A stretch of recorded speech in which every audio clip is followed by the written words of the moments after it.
I may be partially responsible for breaking up a family and ruining the lives of his kids, but thank you for not calling me the mistress.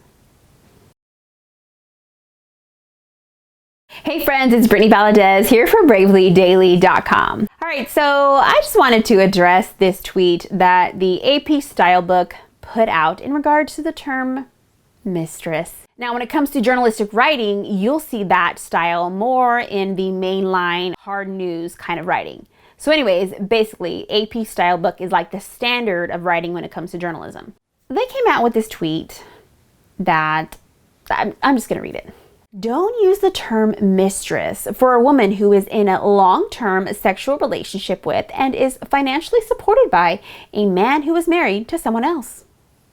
Instead, use an alternative like companion, friend, or lover on first reference and provide additional details later. Well, let me read the follow-up tweet. We added this guidance last year. It's not new. We understand it's problematic that the alternative terms fall short.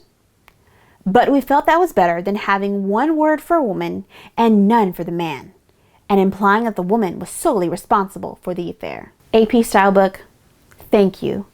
Thank you so much for caring about me as a woman. You are not referring to me as a mistress. Thank you. I may be partially responsible for breaking up a family and ruining the lives of his kids, but thank you for not calling me the mistress. Seriously. How many women have been cheated on? Unfortunately, so many women, and some men too. But we're going to talk about women because of this case. You don't want to refer to the mistress as what she is, a mistress. Instead, you want to call her companion, friend, or lover.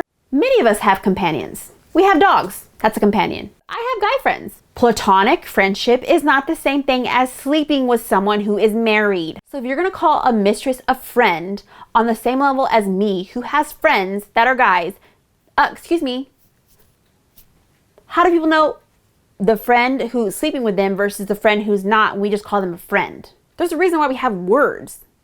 But okay, irregardless of this, there's a bigger picture. Here's the problem. Do you see where things start when we don't want to call things for what they actually are? It's not sin. It's your willful desire to do things that are the opposite of good. It's not abuse. It's you taking your emotions and exerting them in a way that another person feels is a little more on the tougher end of the spectrum.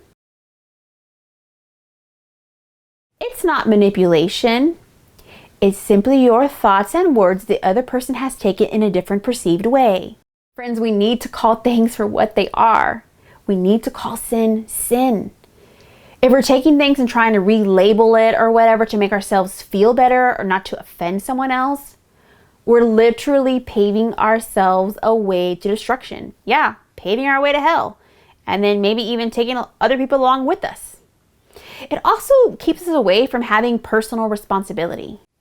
I'm not a mistress who willfully, date and slept with a man who had 4 kids and a wife. I'm his friend. To the woman who was in love with her husband and committed to him in marriage, I'm sorry. I'm just a friend. No. Let's call women who sleep with married men what they are. A mistress. That's actually a nicer term. If we really want to talk about the gender imbalance with the word mistress, there's actually plenty of gender neutral. I know many people love that terms that we can use for people who cheat on their spouses or who participate in a relationship where they're helping someone else cheat on their spouse. We can call them cheaters. We can call them adulterers. We can call them homewreckers. And we can call them hoes. Just take your pick. All right, friends, thank you so much for watching this video. I hope you enjoyed it and maybe learned a couple of things and realize that we need to call things for what they are. But if you like this video, please give it a thumbs up and subscribe. I really do appreciate your subscriptions. And if you guys want to check out any other videos that I have on similar topics, maybe related to sex or I don't know, we'll see what I put in the description box. Just check the description box below. Make sure to follow me on social media because I love being on social media. part of my job too. It's just fun. It's all pretty much at Brittany Valadez, but everything else I will list in the description box as well. Until next time, I'm Brittany Valadez for BravelyDaily.com. God bless, and I'll see you in the next one.